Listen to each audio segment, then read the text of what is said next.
Okay, so we have a content update coming next month, and again, very light spoilers, but I just want to show you a couple of things that's coming, all right? You may remember that for those of you who chat with me on Discord and in other places, that I have mentioned that after we did the Satesh update, the next thing we wanted to look at was the sort of mission flow and world design when people arrive in Camp Icarus. Because at the moment, I think Satesh has a very, you're surviving the robot attack. There's lots of robot themed stuff, and there's sort of that feeling of threat. And obviously, we have all the new mission rewards and stuff going on with that. So it seemed logical that then, once you arrive in Calypso, suddenly that content is quite old. And it doesn't feel threatening. It doesn't feel like there's this big military, camps and build up and, fighting against what's going on. And certainly the quest rewards are just a little bit out of date. And those of you who have a Buchan's rifle will know just how much that content is a little bit out of date. So one of the things that is part of this is kind of a redoing the kind of design of two kind of key areas. One is Camp Icarus itself, and also Port Atlantis.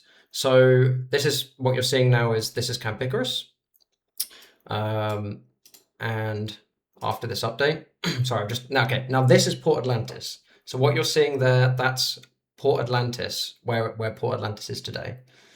And this is the same one here. So we've moved Port Atlantis over to Jennifer Island, and that's now kind of a nicer hub location. And it's kind of out there. It's kind of that island paradise feel. We're moving a lot of the vendors and stuff to the new Port Atlantis, and then where the old Port Atlantis is, that's more of the first forward base, the camp, right, when you get from Satesh to Calypso. And then Camp Icarus itself has had a little bit of a refresh to give it more of a feel for this kind of CDF fighting against the robots, fighting against the mutants kind of feel to it. So the one thing I'm not showing you is Port Atlantis itself, and maybe I can tease one image. It's not a major change, it's mostly a layout change, and kind of making it more of a focus for, what should we say, like missions and vendors and stuff. So the plan is that we're going to move a lot of the kind of vendors you see in Twin and stuff and concentrate it in Port Atlantis. We're going to have more daily missions in Port Atlantis, a lot of new stuff kind of centralized in this new Port Atlantis. So it becomes naturally more of a place for people to congregate. But I will show you one image. Now this is early because I think there may even be textures missing in this image. So this is from a bit earlier in development, but it's just to give you an idea of where it is. And you can see it's in the ocean. So to the right-hand side of the screen is, you can't see it, it's off screen. It's a few of the buildings, a new big apartment block, the mall, and all the rest of it. There's a few other things to the right off screen. And then looking out to sea is kind of where the old Port Atlantis is and where the river between Camp Icarus and Port Atlantis is. And then this little area here you're seeing is where you get off from Satesh. So you land from that supply ship in the middle, and then you start your journey on Calypso from there. There's a lot of shopping booths that we've added there as well. So it'll have lots of sort of marketplace feel to it once players get their hands on the shopping booths. You can't really tell, but maybe I can make this like super big.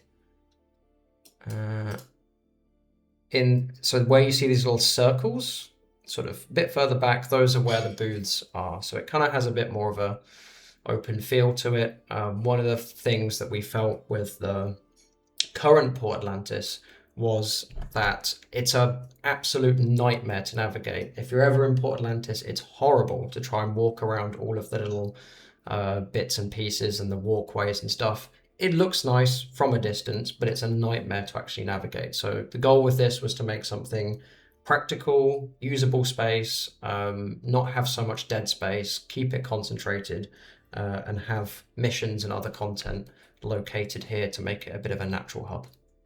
So that's one thing. The next thing is, this might be possibly one of the larger requested features we've had. So I'm just going to share one screenshot, and I think you're going to understand pretty quickly what this means. Okay, soak it up.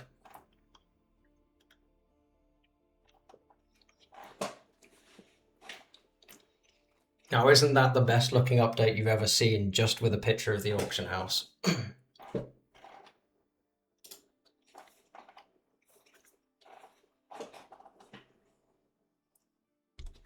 Funnily enough, I did tease this on Discord, so it's not really too much of a surprise for many of you. But one of the benefits we did a dev blog. I should start there. We did a dev blog semi-recently, and one of the things that we mentioned on that dev blog is about the Chromium embedded framework. And a lot of people kind of reacted to it and thought, no, MindArk's making UI updates again, and we don't want UI updates. We've had those, but I had to sort of maybe need to clarify that what the Chromium embedded framework is about the underlying, the fundamental framework, the technology that our UI is powered by. This is the benefit of the Chromium embedded framework. So one of the main benefits is resizable windows.